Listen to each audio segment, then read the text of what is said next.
আজ বুধবার হানি স্কুলে চলে যাবার পরে আমরা স্বামী স্ত্রী মিলে বেরিয়ে পড়েছি একটুখানি ব্যাঙ্গালোর বাজারের উদ্দেশ্যে।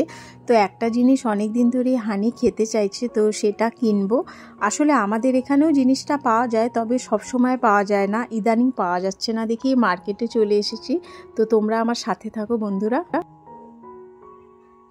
গুড মর্নিং বন্ধুরা, রত্না লাইফস্টাইল ব্লগে তোমাদের সকলকে স্বাগত। আশা করি তোমরা সকলে সুস্থ আছো, ভালো আছো। এখন বাজে সকাল প্রায় 10টার কাছাকাছি। এই ব্লগটা শুরু করলাম এখন থেকে। আর আমরা সকাল সকাল ভিডিওতে দেখেছো বাজারে গিয়েছিলাম। বাজারে একটা ভালো জিনিস কিনেছি, খুব সুন্দর জিনিস, অবশ্যই খাবার জিনিস। তো অনেকদিন পরে পেলাম, অনেকে বলে টোলেও এখানে পাচ্ছিলাম না, মানে যেখানে আমরা থাকি এই যে এই জায়গাটাতে। তো বাজার থেকে আজকে পেয়েছি, নিয়ে এসেছি। আর ওটা খাবার অনেকদিন ধরেই ইচ্ছে ছিল, কারণ এক জিনিস খেয়ে খেয়ে না আর ভালো লাগে না। তো চলো, আমি একটুখানি হরলিক্স নিয়ে বসেছি সকালবেলায়, এই দেখো। তো হরলিক্স খাবো। তো তোমরা ভাবতে পারো যে ব্রেকফাস্ট কি কিছু বানাইনি নাকি। হ্যাঁ, ব্রেকফাস্ট বানিয়েছিলাম। আজকে বানিয়েছিলাম ঝাল সুজি। তো সেটাকে হানির বাবা অফিস চলে গেছে, আর হানিও চলে গেছে স্কুলে। তো ও অফিসে যাবার আগেই গিয়েছিলাম বাজারে, খুব কম সময়ের জন্য, প্রায় 20 মিনিটের জন্য। তো গিয়ে বাজার টাজার করেও চলে এসেছি, কারণ আমাদের মাসের বাজারও কিছু দরকার ছিল, মাসকাবারি। সব কিছু তো এই জায়গাটায় পাওয়া যায় না, কারণ এটা তো টাউন থেকে অনেকটা দূরে। তো কেনাকাটি করলাম। তো চলো আমি একটুখানি হরলিক্সটা খেয়ে নিই। বাইরে না এত হাওয়া, এই যে সকালবেলায় আমি গেলাম, বাইরে একদম সকালবেলায় কুয়াশায় একেবারে ভরে থাকে। সকাল 6টার সময় আমাকে উঠতে হয়, কারণ মেয়ের 6:45টার সময় স্কুলের বাস চলে আসে। তো প্রচণ্ড কুয়াশা ছিল সকালবেলায় উঠে দেখলাম। তো অত সকালে যাইনি, যেতে যেতে বাজারে প্রায় 8টা হয়ে গিয়েছিল। খাওয়া দাওয়া মানে ব্রেকফাস্ট করেই গিয়েছিলাম, কারণ হানির বাবার আবার 9টা থেকে অফিস শুরু হয়ে যায়। তো পুরো কানের মধ্যে ঠান্ডা লেগে গেছে, গত 2 দিন ধরে তো পুরো কাশিতে ভুগছি। কাশি কমে গিয়েছিল, আবার দেখি হয়েছে, কিন্তু বাজার তো করতে হবে, ঘরে বসে থাকলে তো হবে না। তো এই জন্যই গিয়েছিলাম। তো বন্ধুরা আমার সাথে থাকো আর দেখতে থাকো রত্না লাইফস্টাইল ব্লগ। ততক্ষণে আমি একটুখানি হরলিক্সটা খেয়ে নিয়ে শরীরটা গরম করে নিই। আর এই যে জানলার ধারে এজন্যই বসেছি, এখান দিয়ে একটুখানি রোদ আসছে, এই টাইমটাতেই কিন্তু রোদ আসে। এরপরে না রোদটা চলে যায় এই বাড়িটার দিকে, ওই সাইডটায়, ওই দিকটায় চলে যায়, আর এইদিকে আসে না। তো এই সময়টা আসে দেখে আমি এইখানে কম্বল টম্বল সব জানলার সামনে কিছুদিন ধরে দিয়ে রাখছি। এটাতে কি হয়, রোদের তাপটা এসে এটাকে গরম করে দেয়। বেশ 12টা পর্যন্ত এই সাইডটাতে রোদ থাকে, তারপরে আর থাকে না। তারপরে না আমি জানলাটাকে বন্ধ করে দিই, ঘরের গরমটাকে আমি মানে আটকে রাখার চেষ্টা করি, বাইরে আর যেতে দিই না। তো এই দেখো বেশ ভালো এখন রোদ উঠছে, কিন্তু আমি যখন বাজারে গিয়েছিলাম তখন কিন্তু এত রোদ ছিল না। তো চলো হরলিক্সটা খেয়ে নিজেকে গরম করে তারপরে আবার ফিরে আসছি। তো তোমরা আমার সাথে থাকো আর দেখতে থাকো রত্না লাইফস্টাইল ব্লগ।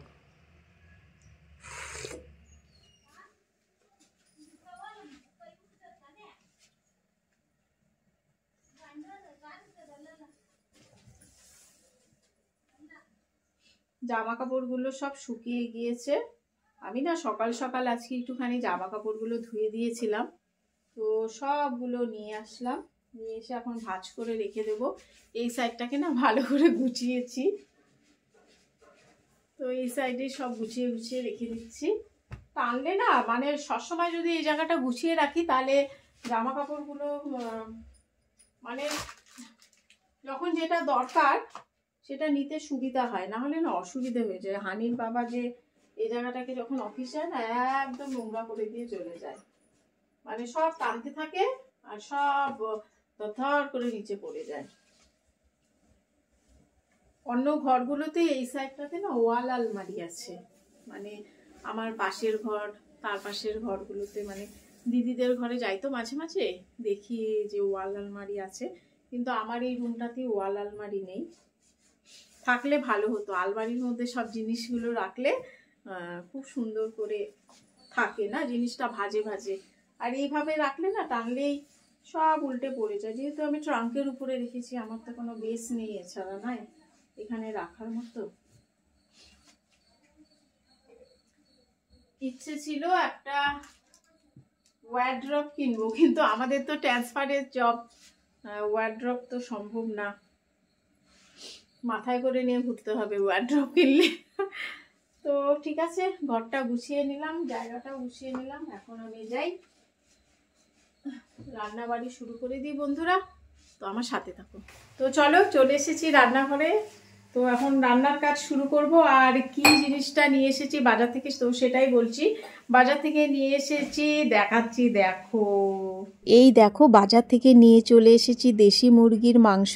তো আজকে এটাই একদম দারুণভাবে রান্না করব।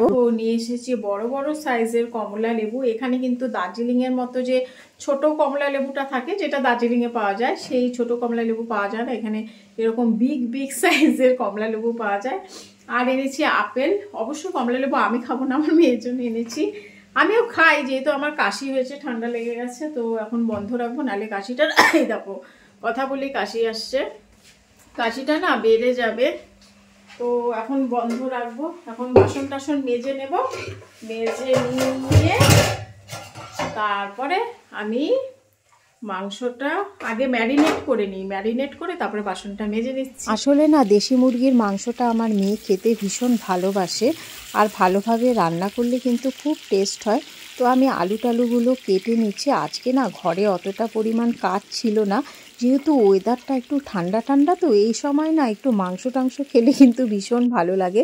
তো দেখো, আমি আজকে না মশলা কোনো কিছু বাটিনি, মানে পেঁয়াজ আমি অন্য সময় একটুখানি বেটে নিই, কিন্তু আজকে না কুচনো পেঁয়াজ দিয়ে করব, অনেক দিন পরেই করছি। আর রসুনও একটুখানি থেতো করে নিয়ে তারপরে ইউজ করব। তো আমি না আগে মাংসটাকে ভালো করে সব কিছু দিয়ে না ম্যারিনেট করে রেখে দেব। আজকে একটা কাজ করেছি, আমি কিন্তু জিরের গুঁড়োটা কোনোভাবে ইউজ করিনি। আজ শুধু লঙ্কার গুঁড়ো, হলুদের গুঁড়ো আর সামান্য তেল দিয়ে ভালো করে ম্যারিনেট করে রেখে দিয়ে তারপরেই রান্নাটা করব। আমার আবার না এই ধরনের সিম্পলভাবে মাংস রান্না ভীষণ ভালো লাগে, কারণ আমি ছোটোবেলায় দেখেছি আমার কাকু যখন কোনোভাবে মানে মুরগির মাংস রান্না করতো কোনো দিন, সানডে টানডে কোনো সময় এইভাবেই রান্না করতো। তো সেই প্রসেসটা হঠাৎ করে মাথায় চলে আসলো, তো সেইভাবেই রান্না করছি। তো চলো রান্নাটা শুরু করি, আর তোমাদের সাথেও অনেক অনেক গল্প করি। আজকে খুব ঠান্ডা পড়েছে ব্যাঙ্গালোরে, ইদানিং বেশ কিছুদিন ধরেই বেশ ঠান্ডা পড়েছে। তো সবসময় তো নিরামিষ ভালোও লাগে না, এই ঠান্ডার মধ্যে একটুখানি চিকেন এ সমস্ত হলে ভালো লাগে। আর আমরা তো অত মাংসপ্রিয় নই যে প্রায় দিনই মাংস খাবো। তো হানির বাবা হঠাৎ করে বলল যে হানি খেতে চাইছি, তো চলো দেশি মুরগির মাংসটা নিয়ে আসি। আসলে না কোনো জিনিস যদি খুব মন থেকে করা যায় তাহলে কিন্তু সেই জিনিসটা খুব সহজেই পেয়ে যাওয়া যায়, তো সেটাই হয়েছে। দেশি মুরগিটা না আমি যে গ্রাম সাইডে থাকি এখানে পাওয়া যায়, কিন্তু সবসময় পাওয়া যায় না, অনেক দিন আগে বলে রাখতে হয়, এজন্য একটুখানি বাজারের দিকে গিয়ে নিয়ে আসলাম। আর এখানে মুরগি, দেশি মুরগির সাইজ কিন্তু অনেক বড় হয়। আমরা যে আজকে নিয়েছি কত কেজি হবে, প্রায় 1.5 কেজির মতো হবে মাংস। মুরগিটার ওজনই ছিল 1.5 কেজি। তো পালক টালক ছাড়িয়ে একটুখানি কম হয়েছে। তো এরকমই সাইজের পাওয়া যায়। দেশি মুরগিটাই খাওয়া আমি এখন প্রেফার করি। আর পোলট্রির মুরগিটা অত খাই না, আমার হাজব্যান্ড মানে খেতে চায় না, আমি খাই। আর হানিও দেশি মুরগি দেখলাম খুব পছন্দ করে। আর মাটন যেতাম, যে এটা একটুখানি কমই খাই, মাসে একদিন, কারণ কোলেস্টেরল লেভেল মাটন খেলে অনেকটাই বেড়ে যায়, যেহেতু আমার হাজব্যান্ড একটু বাড়া আছে, এই জন্য খাই না।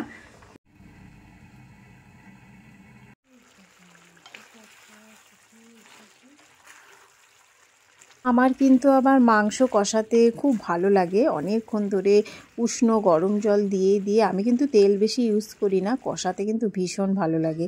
এই দেখো ছোট ছোট 4টে রসুন নিয়ে নিয়েছি, এই রসুনগুলো না মাংসের ঝোলে আমি দিয়ে দেব, আর সেদ্ধও হয়ে যাবে। আর কিন্তু এটা ভাতের সাথে মেখে খেতে খুব ভালো লাগে। তো দেখো কত সুন্দর লাগছে দেখতে, আমি 4টা চারদিকে দিয়ে দিয়েছি। তো চলো আমার ঝোল রেডি, এটা হলো ঝোলের ফাইনাল লুক। আমি একটুখানি ঢেকে দেব কিছুক্ষণ, শুধু রসুনটা সেদ্ধ হওয়ার জন্য, তারপরে নামিয়ে নেব। এখন আমি ঘরের অন্যান্য কাজগুলোও শুরু করি। সকালবেলায় না কাজ করে কুল পাই না, মাংসটা বসিয়ে এসেছি, এই জায়গাটা ঝাড়ু দেব। আজকে না অনেক দিন হয়ে গেছে এই বাগানের ভেতরটা, বাগানই নাম দিয়েছি আমি, ঝাড়ু দেওয়া হচ্ছে না। তো খাঁচাটা একটুখানি ভেতরটা ঝাড়ু দিয়ে দিই ভালো করে। সকাল সকালবেলায় না এত কাজ থাকে, বিশেষ করে 12টা যখন বেজে যায় না, আমার কাজ মনে হয় যেন আরো বেজে যায়। একটুখানি ঝাড়ু দিয়ে দিচ্ছি। এই দেখো এখান থেকে সব ধুলোবালি ময়লা বার করে নিয়েছি। এখন না শীতকাল হওয়াতে এই ব্যাঙ্গালোরে দেখতে পাচ্ছি পুরো ঠান্ডা হাওয়া হতে থাকে সন্ধ্যের দিক থেকে, আর চলে হলো সকাল পর্যন্ত, সকালেই আর 9টা পর্যন্ত চলতে থাকে। তো পুরো বালি পাতা দেখো সব উড়ে উড়ে এসেছে, বড় বড় পাতা ছিল, আমি তো কিছু কিছু ফেলে দিয়েছি আগেই। তো সামনে যে গাছটা রয়েছে না, অনেক বড় একটা গাছ রয়েছে, তো সেই গাছেরই পাতা উড়ে উড়ে আসে। আগে কিন্তু আসতো না, এখন বেশ আসে। আর সিঁড়িটা না ঝাড়ু না দিলে একদমই হয় না, সিঁড়ি দিয়ে সবাই ওঠানামা করে, আমরাও করি। তো একটুখানি ভালো করে ঝাড়ু দিয়ে দিলে জায়গাটা বেশ পরিষ্কার লাগে আর দেখতেও কিন্তু ভালো লাগে। ঝাড়ুটা দিয়ে দিলাম। দেখো ওয়েদারটা এখন কিন্তু রোদ অনেকটাই পড়ে এসেছে, যেহেতু 12টা বেজে গেছে। এরকমই চলছে কিছুদিন ধরে, কারণ একটু ঠান্ডাটা দেখলাম পড়েছে এখানটাতে, বেশ ভালোই ঠান্ডা ঠান্ডা লাগে এখন। তো চলো এখন স্নান টান করে পুজো দিয়ে খাওয়া দাওয়া করে নেব। আর ভিডিওটা আমি এখানে শেষ করছি বন্ধুরা। তোমরা সকলে সুস্থ থেকো, ভালো থেকো, আর যারা আমার চ্যানেলটা নতুন দেখছো সাবস্ক্রাইব করে অবশ্যই পাশে থেকো। আবার দেখা হবে, টাটা, ভালো থেকো।